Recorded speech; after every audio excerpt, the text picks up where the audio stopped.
Welcome back to the deep dive. Yeah. We're doing something a little unusual today. A little bit different, yeah. Typically, we take a whole stack of articles, research papers, maybe a manifesto or two, and we break them down for our general audience. Right. But today, we're speaking directly to the source. That's right. We're kind of breaking the fourth wall here. Johann Stein, if you are listening, this one is specifically for you.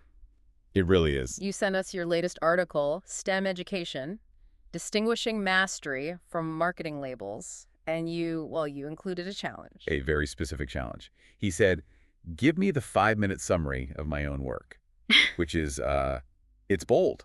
It is bold. It's a bit of a meta challenge to have us distill his distillation. It is. And we're going to do exactly that. We will deliver that 5-minute executive summary, but we are going to take, let's say, the scenic route to get there. That's a good way to put it. Because to really understand the summary, you have to understand the tension that drove him to write this in the first place. Exactly. Yeah. This isn't just an article about education curriculums. It feels more like an article about consumer protection. It's about a specific type of friction. Or maybe fraud is too strong a word. Let's call it misunderstanding happening in the South African market right now. Misunderstanding is a very diplomatic way to put it. I think the core thesis here is that the acronym STEM, science, technology, engineering, maths, has mutated. Mutated how? Well, it started as a descriptor for a set of academic disciplines. But in the current marketplace, it's become what Johann calls a trust badge. A trust badge. I really like that image. Yeah. It's like a sticker you slap on a box of sugary cereal that says, fortified with vitamins. That's a perfect analogy. You just slap STEM on a toy or an after-school club, and suddenly parents feel like it's nutritious. Precisely.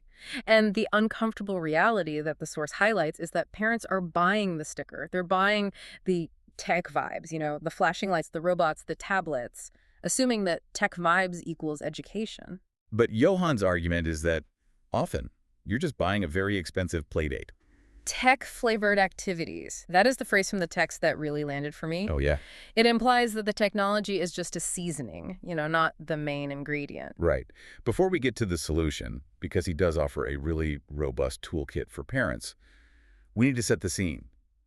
The article is very grounded in the South African context. Very much so. This isn't happening in a vacuum, it's happening in a pressure cooker. It is. The stakes are incredibly high here. The article references recent commentary, and the picture they paint is, well, it's stark. We're looking at declining engagement in mathematics and physical science across the board. And we aren't just talking about kids getting lower grades on the report cards. This is a macroeconomic issue. Absolutely. A shrinking pipeline of engineers, scientists, technical thinkers. In a developing economy that desperately needs them. And parents know this. That's the key psychological driver here. If you're a parent in South Africa, you know that skills determine economic survival. There's a visceral anxiety. Yeah. If my child misses the tech boat, they're going to drown. So when a provider pops up on Facebook or at the school gate and says, hey, we have a robot and we do STEM and we will future-proof your child, it's like... It's a life preserver. Yeah, it's like throwing a life preserver to a drowning parent. Exactly. It creates what you might call a desperation market. You referenced a report in the notes. It shows that the learners themselves are hungry for this. Right. The kids want coding. They want robotics.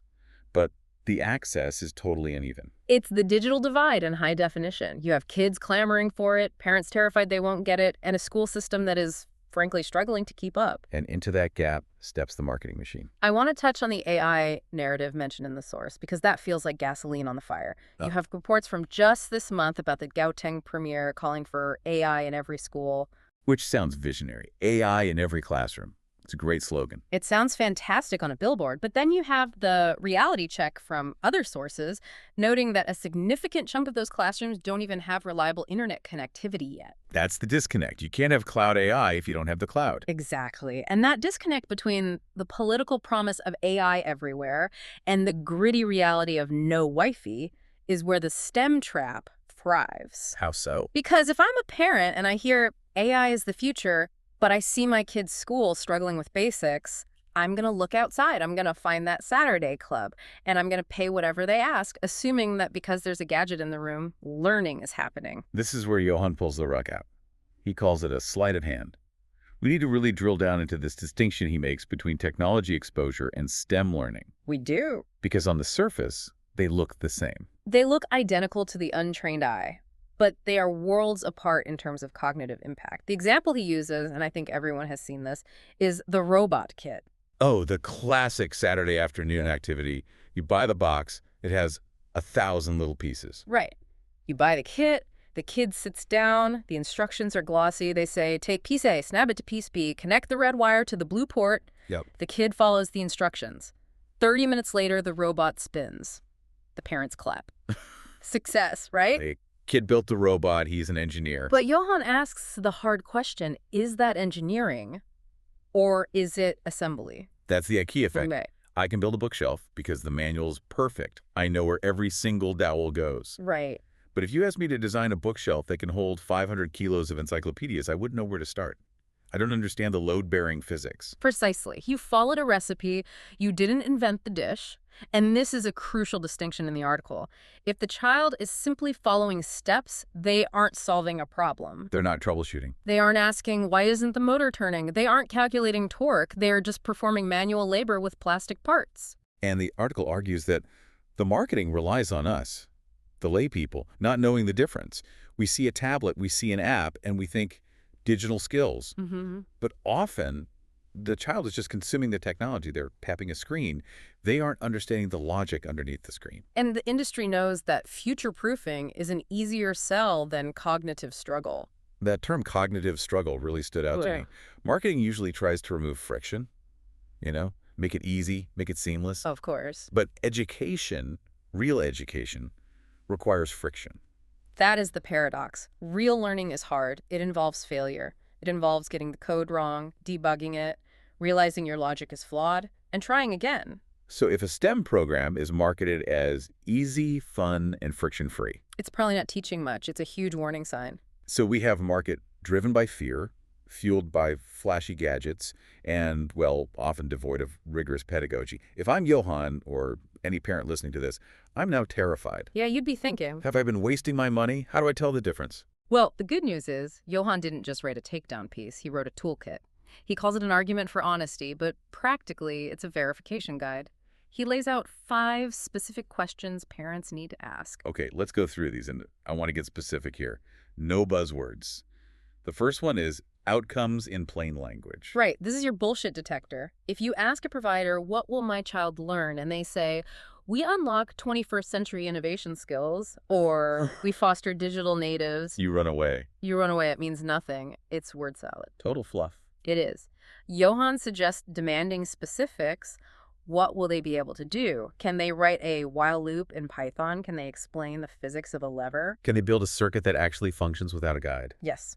If the provider can't define the outcome in plain English, they probably haven't defined the curriculum. It forces accountability. It forces them to move away from the vibe and into the skill. Okay, the second one is huge. Measurement. This connects to the attendance versus competence problem. Just because your child went to the class for 10 weeks doesn't mean they learned 10 weeks worth of material. Attendance is not a metric of learning. I highlighted that twice. Just because I sat in a French class doesn't mean I can speak French. Exactly. You need evidence. Is there a portfolio? Is there a project they built from scratch, not from a manual? Right. If the only proof of learning is a certificate of attendance, that's a red flag. A certificate just proves you paid the fee. It doesn't prove you mastered the content. Third on the list, the teacher. Now, in the ed tech space, this is tricky because a lot of these programs are sold as self-guided or facilitated. It is, and often the person running the workshop is a facilitator. They might be very good at using the specific software or the specific robot kit. A tech enthusiast. A tech enthusiast, yes. But are they a teacher? Do they understand pedagogy? So what's the difference in the room between an enthusiast and an educator? The difference is what happens when the child gets stuck. An enthusiast might just fix it for them so the robot works and everyone is happy. Right, to keep the fun going. An educator knows how to scaffold the information. They know how to ask the guiding question that helps the child solve it themselves. Johan argues that you need educators who understand how children learn, not just device operators who know which button to press. That makes so much sense. It's about the transfer of knowledge, not just the operation of the tool.